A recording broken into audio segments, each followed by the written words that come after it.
ನಮಸ್ತೆ, welcome to Sonu special. ಇವತ್ತು ನಾನು ತುಂಬ ರುಚಿಯಾಗಿ, ಅದು ಕೂಡ ತುಂಬ ಬೇಗ ಅಂದರೆ 5 ನಿಮಿಷದಲ್ಲಿ ಮಾಡ್ಬೋದು ಫ್ರೆಂಡ್ಸ್ ಈ ಪೇಡನ. ಇದನ್ನು ಯಾವ ರೀತಿ ಮಾಡೋದು ಅಂತೇಳಿ ನಾನು ಇವತ್ತು ನಿಮಗೆ ತೋರಿಸ್ಕೊಡ್ತಾ ಇದ್ದೀನಿ. ಮನೆಗೆ ಯಾರಾದರೂ ಗೆಸ್ಟ್ ಬಂದಾಗ ದಿಢೀರಂತ ಈ ಸ್ವೀಟ್ನ ಮಾಡ್ಕೊಳ್ಬೋದು.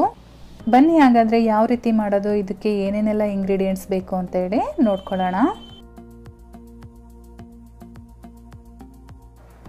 ನಾನು ಇದಕ್ಕೆ ಯಾವುದೇ ಥರದ ಹಿಟ್ಟುಗಳನ್ನ ತಗೊಂಡಿಲ್ಲ. ನಾನಿಲ್ಲಿ ಬಾರ್ಬಂದು 2 ಪ್ಯಾಕು ಬಿಸ್ಕೆಟ್ನ ತೊಗೊಂಡಿದ್ದೀನಿ. ಬಿಸ್ಕೆಟ್ ಪ್ಯಾಕ್ ಓಪನ್ ಮಾಡಿಕೊಂಡು ಒಂದು ಮಿಕ್ಸಿಂಗ್ ಬೌಲ್ಗೆ ಹಾಕ್ಕೊಳ್ತಾ ಇದ್ದೀನಿ. ಇಲ್ಲಿ ನಾನು ಬಿಸ್ಕೆಟ್ ಯೂಸ್ ಮಾಡಿರೋದ್ರಿಂದ ಯಾವುದೇ ರೀತಿ ಶುಗರ್ನ ಆ್ಯಡ್ ಮಾಡ್ತಾ ಇಲ್ಲ. ಈ ರೀತಿಯಾಗಿ ಮುರಿದ್ಬಿಟ್ಟು ಹಾಕ್ಕೊಳ್ಳಿ. ಈ ರೀತಿ ಎಲ್ಲ ಮುರಿದಾದ್ಮೇಲೆ ನಾವು ಇದನ್ನು ಫೈನಾಗಿ ಪೌಡರ್ ಮಾಡ್ಕೋಬೇಕಾಗತ್ತೆ. ಇದಕ್ಕೆ ನಾವು ಒಲೆ ಮೇಲೆ ಇಟ್ಟು ಗ್ಯಾಸ್ ಹಚ್ಚಿ ಫ್ರೈ ಮಾಡಬೇಕು ಆ ಥರದ್ದೆಲ್ಲ ಹಿಂಸೆನೇ ಇಲ್ಲ ಫ್ರೆಂಡ್ಸ್, ಆರಾಮಾಗಿ ಮಾಡ್ಕೋಬೋದು.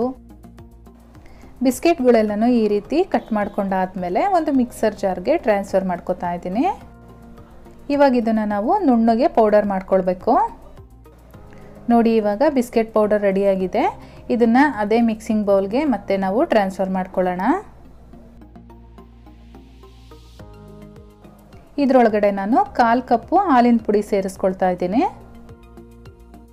ಜೊತೆಗೆ ಒಂದು 2 ಟೇಬಲ್ ಸ್ಪೂನಷ್ಟು ಡ್ರೈ ಫ್ರೂಟ್ಸ್ ಹಾಕ್ತಾ ಇದ್ದೀನಿ. ಇಲ್ಲಿ ನಾನು ಬಾದಾಮಿ, ಪಿಸ್ತಾ ಮತ್ತು ಗೋಡಂಬಿನ ಈ ರೀತಿ ಚಿಕ್ಕದಾಗಿ ಕಟ್ ಮಾಡಿ ಇಟ್ಕೊಂಡಿದ್ದೆ.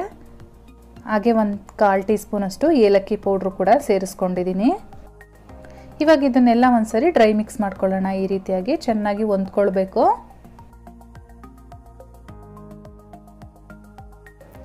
ಈ ರೀತಿ ಚೆನ್ನಾಗೆಲ್ಲ ಮಿಕ್ಸ್ ಮಾಡ್ಕೊಂಡಾದ್ಮೇಲೆ ನಾನು ಇದಕ್ಕೆ ಒಂದು 1/4 ಕಪ್ಪು ಹಾಲು ಸೇರಿಸ್ತಾ ಇದ್ದೀನಿ. ನಾನಿಲ್ಲಿ ಕೋಲ್ಡ್ ಮಿಲ್ಕ್ ತೊಗೊಂಡಿದ್ದೀನಿ.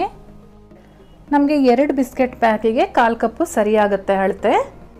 ತುಂಬ ತೆಳುವಾಗಿ ಮಾಡ್ಕೊಳಕ್ಕೆ ಹೋಗಬೇಡಿ, ಆವಾಗ ನಿಮಗೆ ಪೇಡ ಮಾಡಲಿಕ್ಕೆ ಬರೋದಿಲ್ಲ. ಅದು ಚಪಾತಿ ಹಿಟ್ಟನ್ನು ನಾದ್ಕೊಳ್ತೀವಲ್ಲ, ಆ ರೀತಿಯಾಗಿ ನಾವು ಹಿಟ್ಟನ್ನು ರೆಡಿ ಮಾಡ್ಕೊಳ್ಬೇಕಾಗತ್ತೆ. ನೋಡಿ, ಇವಾಗ ರೆಡಿಯಾಗಿದೆ ಇದು ಫ್ರೆಂಡ್ಸ್. ಇವಾಗ ನೀವೇನು ನೋಡ್ತಾ ಇದ್ದೀರಾ, ಇದೇ ಕನ್ಸಿಸ್ಟೆನ್ಸಿ ಇರಬೇಕು. ಇದಕ್ಕಿಂತ ತೆಳುವಾದರೆ ನಮಗೆ ಅದು ಉಂಡೆ ಮಾಡಲಿಕ್ಕೆ ಬರೋದಿಲ್ಲ.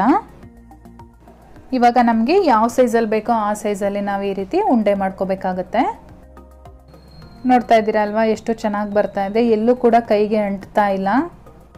ನಾನು ಇದಕ್ಕೆ ತುಪ್ಪ ಕೂಡ ಯೂಸ್ ಮಾಡಿಲ್ಲ. ನೋಡಿ ಎಷ್ಟು ಚೆನ್ನಾಗಾಗಿದೆ ಅಂತ ಹೇಳಿ. ಇದೇ ರೀತಿಯಾಗಿ ಎಲ್ಲ ಪೇಡಗಳನ್ನೂ ರೆಡಿ ಮಾಡ್ಕೊಳ್ಳೋಣ. ನಾವು ಡ್ರೈ ಫ್ರೂಟ್ಸ್ನ ಮೊದಲೇ ಸೇರಿಸಿರೋದ್ರಿಂದ ಮತ್ತೇನು ಹಾಕೋ ಅವಶ್ಯಕತೆ ಇಲ್ಲ. ಮಧ್ಯದಲ್ಲಿ ಅದು ತಿಂತಾಯಿದ್ರೆ ತುಂಬಾ ಚೆನ್ನಾಗಿ ಸಿಗುತ್ತೆ ಫ್ರೆಂಡ್ಸ್. ಇವತ್ತು ಮಾಡಿರೋ ಈ ದಿಢೀರ್ ಸ್ವೀಟ್ ನಿಮಗೆಲ್ಲ ಇಷ್ಟ ಆಗಿದರೆ ದಯವಿಟ್ಟು ಲೈಕ್ ಮಾಡಿ, ಹಾಗೆ ನಿಮ್ಮ ಫ್ಯಾಮಿಲಿ ಫ್ರೆಂಡ್ಸ್ ಜೊತೆ ಶೇರ್ ಮಾಡ್ಕೊಳ್ಳಿ. ಇನ್ನೂ ನನ್ನ ಚಾನಲ್ನ ಸಬ್ಸ್ಕ್ರೈಬ್ ಮಾಡ್ಕೊಂಡಿಲ್ಲ ಅಂದರೆ ಈ ಕೂಡಲೇ ಕೆಳಗಡೆ ಕಾಣಿಸ್ತಾ ಇರೋ ರೆಡ್ ಕಲರ್ ಸಬ್ಸ್ಕ್ರೈಬ್ ಬಟನ್ ಮೇಲೆ ಕ್ಲಿಕ್ ಮಾಡಿ. ಹಾಗೆ ನನ್ನ ಮುಂದಿನ ವಿಡಿಯೋ ನೋಟಿಫಿಕೇಷನ್ಗಾಗಿ ಪಕ್ಕದಲ್ಲೇ ಕಾಣಿಸೋ ಬೆಲ್ ಐಕನ್ ಮೇಲೆ ಕೂಡ ಕ್ಲಿಕ್ ಮಾಡ್ಕೊಳ್ಳಿ. ನಾನು ಮತ್ತೆ ನಿಮಗೆ ಸಿಗ್ತೀನಿ ಇನ್ನೊಂದು ಈಸಿ ರೆಸಿಪಿಯೊಂದಿಗೆ. ಅಲ್ಲಿವರೆಗೂ bye bye, take care, thank you for watching.